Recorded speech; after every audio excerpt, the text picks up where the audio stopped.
na si Mura ngayon guys kasi nasunog yung bahay ni Mura. Sikat ni si Mura, artista noon pa eh. Grabe.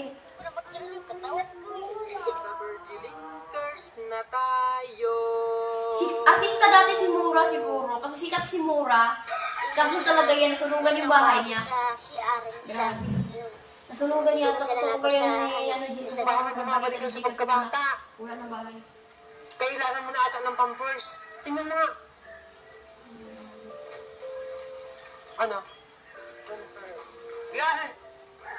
Wag na lang. Ano? Ha? Mabaho? Ako nga. Huwag mo nga sa akin. Oo. Baklain siya. Pati kasi nandito ko sa may ano, tingnan mo yung pinag-aapakan mo. ay, putik.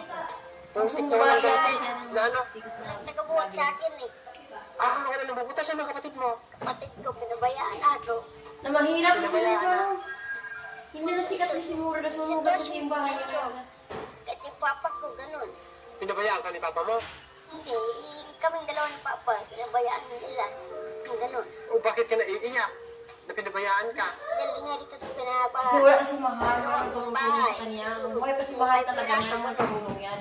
Bilisan Kasi ko wala ganun. kasi si Mahal ay sa pandemic. Ngayon wala na. Tumulong si Mahal. Pangbayad Si Mahal talaga dito lang Mura, kaya kaso lang wala si Mahal. Paano katulungan ni Mahal?